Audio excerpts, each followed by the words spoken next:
Muito obrigado, Sr. Presidente. Cumprimentar novamente o Sr. Ministro e o Sr. Secretário de Estado. E nós tivemos aqui uma primeira audição há cerca de um mês, onde assistimos a um Ministro em pulgas. Hoje temos um Ministro aqui em modo Xanax. E percebeu-se bem pela explicação inicial que o Sr. Ministro aqui deu na primeira intervenção. E eu digo-lhe o seguinte, se não tivesse feito a intervenção inicial que fez, eu não iria fazer alguns dos comentários que sou obrigado a fazer. Porque o Sr. Ministro, vi num Expresso, depois chegou-me também, enviaram uma publicação que fez no Facebook, tinha feito uma espécie de um ato de contrição, um ato de arrependimento. Aliás, hoje aqui fez um bocadinho isso, iniciou por aí, pensava que iria por aí, por esse ato de arrependimento, mas depois verifiquei que não. Um ministro preocupado muito com a sua imagem, com a sua percepção. Nós já sabemos que o Partido Socialista é fértil e expedito nas questões de propaganda, de imagem, portanto, essa escola existe e o Sr. Ministro tem-na, mas muito preocupado com José Miguel Júdice, os sindicatos, vejam-se, com as posições do Presidente do CDS. O Sr. Ministro parece ter um mundo todo contra si. Parece ter um mundo todo contra si. E, portanto, o Sr. Ministro, eu pensei que ia ter essa calma, essa ponderação, esse arrependimento, e eu, como bom democrata cristão, e até devo dizer, como católico, não ia explorar as fraquezas, como é evidente, daquilo que foi uma má prestação e que envergonha claramente o Parlamento e a atividade governativa, e, portanto, pensei que a postura fosse outra. Diz o Sr. Ministro, e eu já leirei, que não é o momento de avaliarmos a gestão da TAP. Porquê? Porquê? Já leirei fazer a avaliação da gestão da TAP. E diz o Sr. Ministro aqui que se sentiu muito irritado, muito nervoso, em pulgas, com um deputado do CDS que a resposta e a intervenção que estava a dar era em defesa de um privado. Em defesa de um privado. Ó, Sr. Ministro, o Sr. Ministro, quando diz, e eu respeito isso, e devia ter essa humildade também, quando o Sr. Ministro diz, eu venho aqui e defendo os interesses do Estado português, eu defendo o interesse público, eu defendo os portugueses, um deputado, quando está aqui sentado, defende exatamente a mesma coisa. O que nós podemos ter é opiniões diferentes. E isso é normal em democracia. Eu percebo que o Sr. Ministro, pelo que aqui ouvi, lida muito mal com a crítica. Lida muito mal com a crítica. Ouça, alguém me dizia com alguma graça, que me dizia no outro dia, disse, tu tens a capacidade de conseguir espicaçar Fernando Medina e Pedro Nuno Santos, aqueles que são os putativos, o futuro do Partido Socialista. Mas ouça, eu fiz uma intervenção serena da última vez, é normal o calor parlamentar, eu percebo isso, e o Sr. Ministro cometeu aqui algum excesso, e portanto esse excesso reconheceu, e eu até achei que era um ato de humildade, e portanto não devia tirar partido disso. Mas, indo aqui à audição, que eu acho que é o mais importante, o CDS manteve um requerimento, havia um requerimento que foi apresentado antes do Sr. Ministro aqui vir ao Parlamento, e devemos ir às questões concretas. Que apoios é que o setor da aviação, as várias empresas, vão ter? Um dos setores mais fustigados pela crise do Covid-19. E é importante perceber, durante todo este tempo, que trabalho é que o Sr. Ministro esteve a fazer. É esse o papel do Parlamento. Questionar o Governo, perguntar ao Sr. Ministro o que é que fez relativamente, em termos de apoios, que garantias é que pode dar a um setor importante para o nosso país, que isto tem a ver com a economia, com as nossas exportações, etc., por aí afora. Depois, o Sr. Ministro tem uma carta, amanhã faz 2 meses que o Sr. Ministro recebeu uma carta da TAP, com um pedido de ajuda. Basicamente, eu separaria em 2 áreas. Uma, flexibilidade daquilo que são as contribuições fiscais e, por outro lado, a existência de um aval do Estado para que a própria empresa possa ir a mercado, financiar-se e obter um financiamento. E, portanto, depois de a Comissão Europeia já ter vindo definir as regras, veio definir as regras para todo o setor, no plano europeu, aquilo que podem ser os apoios. Os diferentes Estados estão a apoiar as diferentes companhias. E, portanto, as regras existem. calculo que o Sr. Ministro, durante todo este tempo, esteve a preparar o dossiê, uma proposta de apoio que tem que ser validada pela Comissão Europeia, e, portanto, calculo que tenha feito, porque dizia o Sr. Ministro, na última audição, que a música tinha mudado. E a pergunta que eu lhe faço é: essa música pifou, ficámos sem música.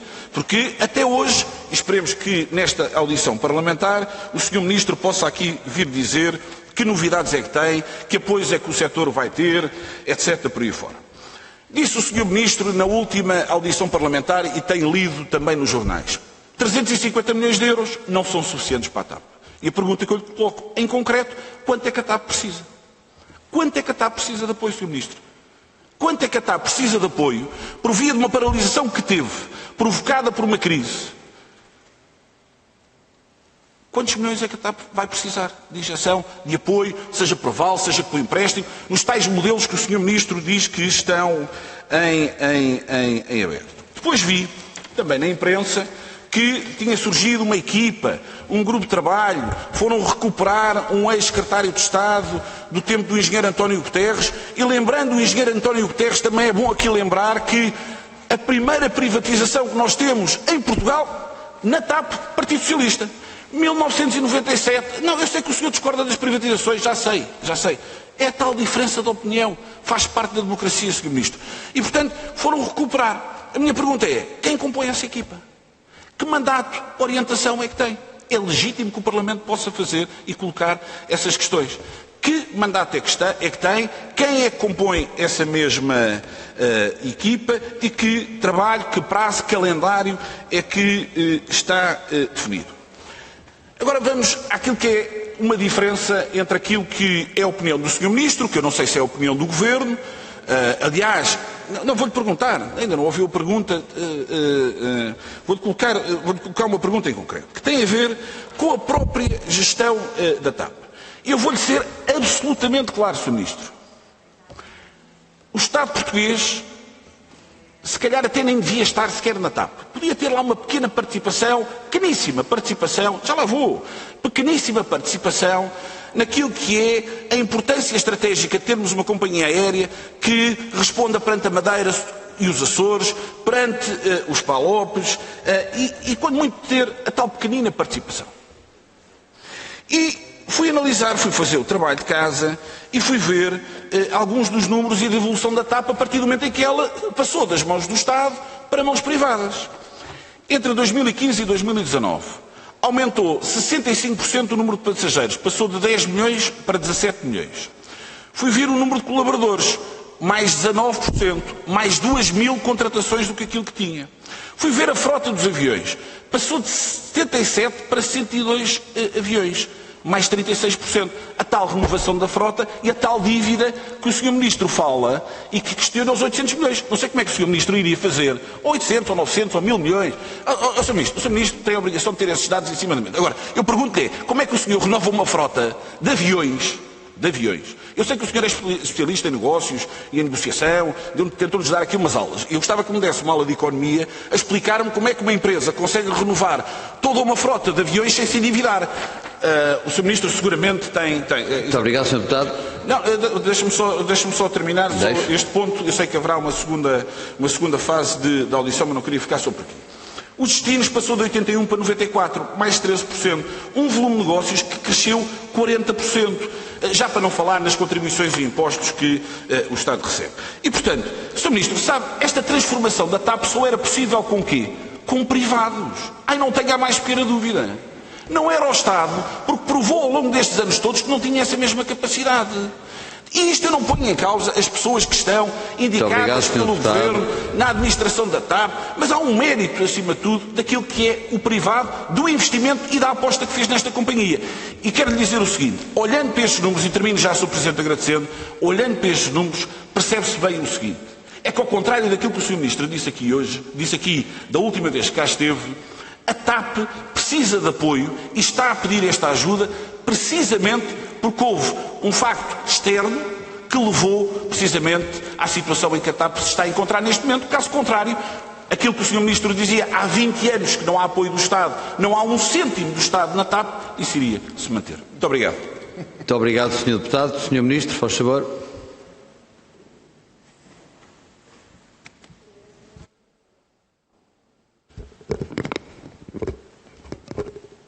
Obrigado, Sr. Presidente. Sr. Deputado, em primeiro lugar, não quero centrar isto em mim, não fico assim tão preocupado. De qualquer forma,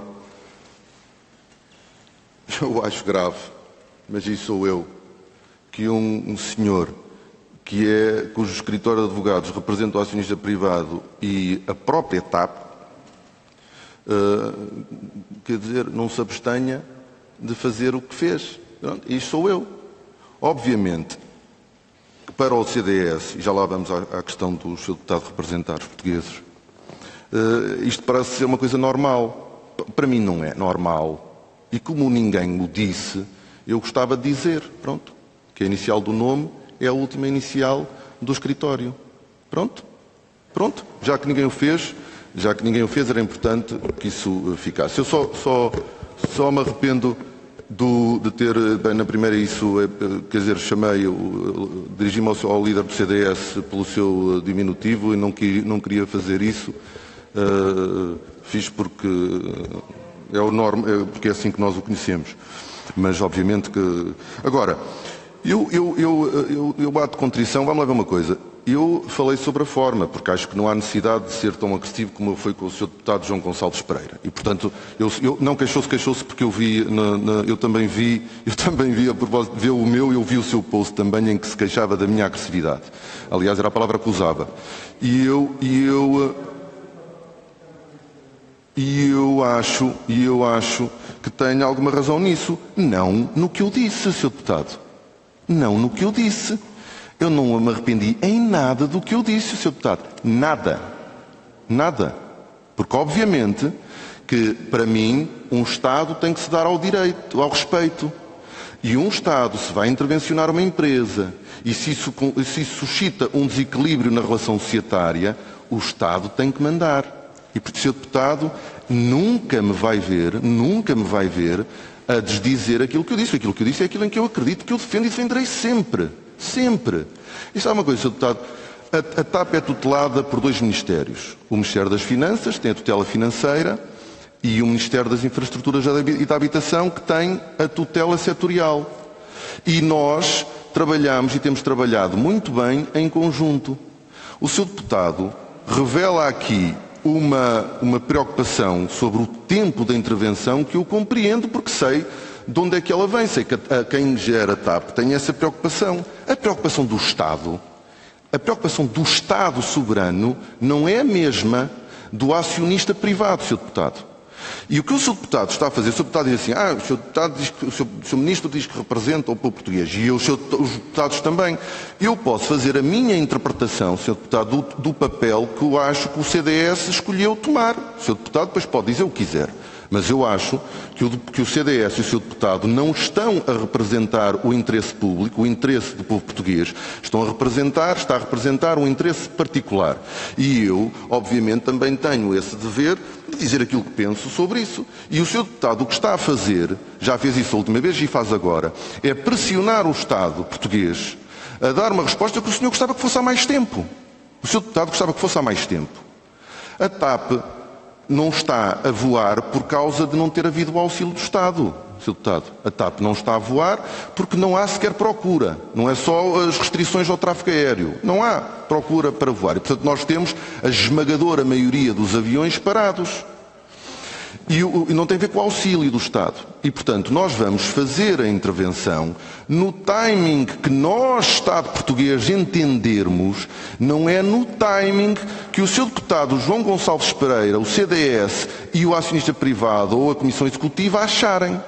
Porque quem manda no dinheiro do povo português é o povo português representado pelo Governo no Estado.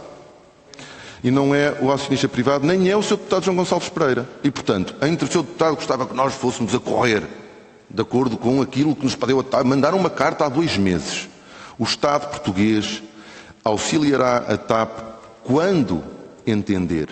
Quando o Estado português entender, não quando o Sr. Deputado quiser ou quando o acionista privado quiser, que é, perdoe-me, uma simultaneidade de posições. O Sr. Deputado faz um conjunto de provocações às quais eu não vou responder. Estive-me a preparar para não fazer. são absurdas,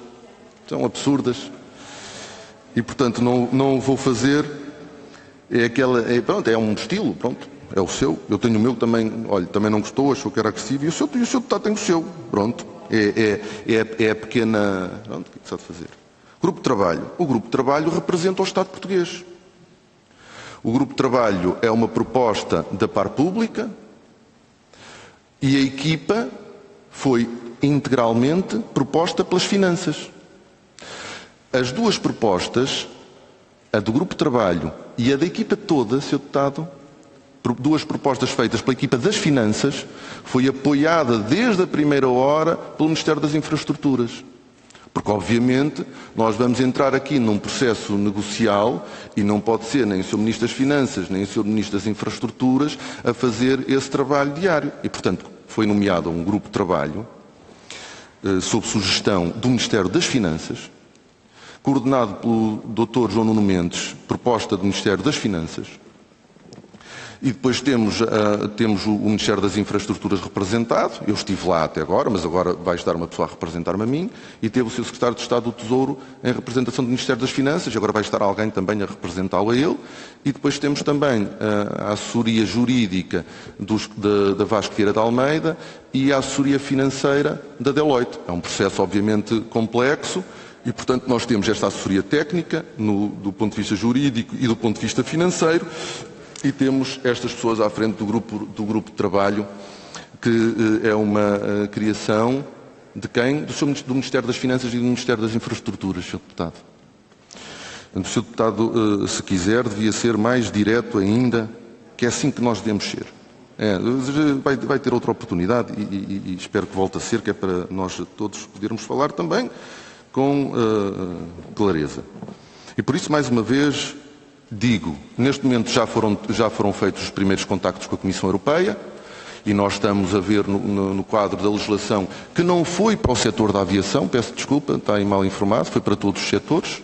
A regra dos auxílios de Estado não foi específico para o setor da aviação, está enganado. E o Estado português negociará com a Comissão Europeia aquela que for a melhor solução para a realidade nacional, Sr. Deputado.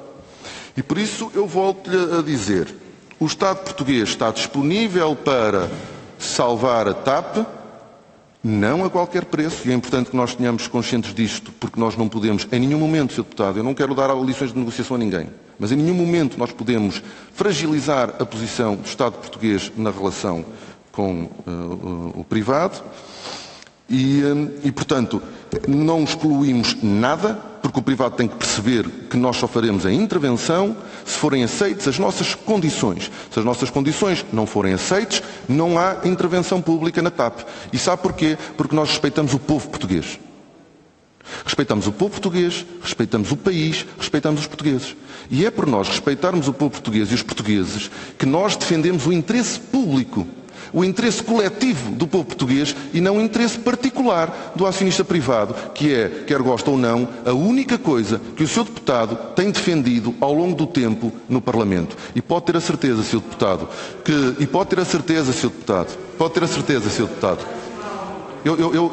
eu sou livre de dizer aquilo que acho. E eu acho, vou dizer outra vez, e eu acho que o Sr. Deputado está a representar o interesse do acionista privado. Agora faça o que quiser, eu estou-lhe a dizer o que acho. E é bom que as pessoas já percebam o que é que eu estou a dizer. Eu acho que o CDS não está a defender o interesse público, o interesse coletivo, está apenas a defender o interesse do acionista privado. E se quiser eu posso dizer isto 10 vezes. Muito obrigado, Sr. Ministro. E portanto, a intervenção pública nós estamos disponíveis para fazer, mediante condições claras, que se não forem aceites, essa intervenção não será feita. Muito obrigado.